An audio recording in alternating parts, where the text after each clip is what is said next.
رات کے درمیان کا وقت تھا، لڑکی کا جسم تپ رہا تھا اور پیاس کی شدت سے بے حال تھی۔ فریج کھولا اور ایک شربت کی بوتل نکال کر پی لی۔ اسے بالکل بھی اندازہ نہ تھا کہ کمرے میں کوئی چیز اسے گھور رہی ہے۔ شربت پینے کے بعد وہ اوپر جا کر دوبارہ سونے ہی والی تھی، اچانک نیچے سے کچھ چرانے کی آواز آئی۔ جب اس نے سیڑھیوں سے نیچے جھانکا تو ایک خوفناک دھاری دار شیر کمرے میں گھوم رہا تھا۔ منظر دیکھ کر اس کا جسم سن ہو گیا، نیند یکدم غائب ہو گئی۔ یہ شیر کہاں سے آیا؟ اس سے کانپتے ہوئے اس نے آہستہ آہستہ قدم پیچھے ہٹائے اور دبے پاؤں اپنے کمرے میں واپس چلنے لگی۔ دروازہ بند کر کے لائٹ بند کر دی اور کھڑکی سے فرار ہونے کی کوشش کی، مگر جیسے ہی اس نے کھڑکی کو دھکا دیا، کھڑکی نہ ہلی۔ اسے یاد آیا کہ کل ہی اس کے سوتیلے باپ نے کھڑکی کو مضبوطی سے بند کر دیا تھا تاکہ کوئی طوفان آئے تو کوئی مسئلہ نہ ہو، لیکن اسے یہ نہیں اندازہ تھا کہ اس کے سوتیلے باپ نے اس کو اور اس کے بھائی کو مارنے کے لیے ایک جال بچھایا تھا۔ شیر بھی اس کا انتظام تھا جسے اس نے بھاری رقم دے کر خریدا اور 3 دن تک بھوکا رکھا۔ رات کو اس کے کمرے کا دروازہ کھول کر شیر کو آزاد چھوڑ دیا۔ یہ گھبرا گئی، اس کا موبائل نیچے لانڈری روم میں پڑا تھا، کے لیے اسے نیچے جانا تھا۔ اپنے قدموں نیچے اتری اور جب دیکھا کہ شیر وہاں نہیں ہے تو جھٹ سے موبائل اٹھا کر پولیس کو فون ملایا، مگر طوفان کے باعث لائن مصروف تھی۔ اپنے سوتیلے باپ کو فون کرنے لگی لیکن وہ نشے میں دھت تھا اور وہ فون نہیں اٹھا رہا تھا۔ لڑکی کے لیے سب سے ضروری کام اپنے بھائی کو تلاش کرنا تھا، لیکن اس کا بھائی کمرے میں نہیں تھا۔ پیچھے آ کر چپکے سے اپنے بھائی کا نام پکارنے لگی، حالانکہ شیر کی گرج سنائی دی۔ لڑکی بھاگ کر دروازے کی طرف گئی مگر وہ بھی لکڑی کی چادر سے بنا تھا۔ توڑنے کی کوشش کرنے لگی مگر ناکام رہی۔ اس کے پیچھے خونخوار شیر تھا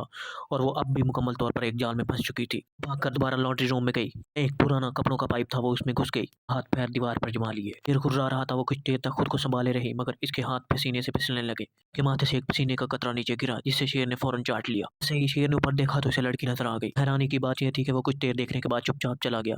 لڑکی نے سکون کا سانس لیا کہ اچانک شیر دوبارہ چھلانگ لگا کر پائپ میں گھس آیا، لگا کر اوپر چڑھی اور کسی طرح خود کو بچا کر ایک اور کمرے میں جا پہنچی۔ اس دوران اس کو اس کا بھائی مل گیا مگر وہ بے ہوش حرکت تھا۔ اپنی ماں کی موت کے بعد وہ شدید ذہنی دباؤ میں مبتلا ہو چکا تھا، مشکل سے بات کرتا تھا اور شدید غیر مستحکم ہو چکا تھا۔ وہ اسے ساتھ لے کر اپنے کمرے میں پناہ لینے لگی مگر شیر ان کا پیچھا کر رہا تھا۔ اس نے جھٹ سے کمپیوٹر کھولا کہ شاید انٹرنیٹ کے ذریعے مدد مل جائے، نیٹ ورک ڈسکنیکٹڈ تھا۔ اچانک شیر دھاڑتے ہوئے دروازے کے قریب آ گیا اور زور زور سے دروازہ پیٹنے لگا۔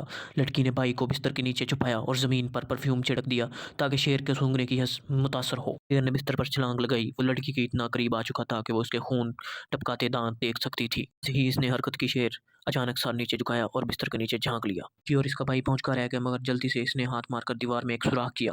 خود نکلتے ہوئے شیر کے پنجے نے اس کے ہاتھ زخمی کر دیے۔ نینا کسی طرح وہ نیچے پہنچی اور فریج سے گوشت نکالا، اس میں نیند کی گولیاں ملائیں اور شیر کے سامنے پھینک دیں مگر حیرانی کی بات یہ تھی کہ شیر کا اس پر کوئی اثر نہ ہوا۔ بھائی کو لے کر ایک اور کمرے میں گھس گئی، وہاں سے اپنے سوتیلے باپ کی ایک انشورنس پالیسی ملی جس میں اس کا اور اس کے بھائی کا نام درج تھا اور فائدہ اٹھانے والا شخص اس کو سوتیلا باپ تھا۔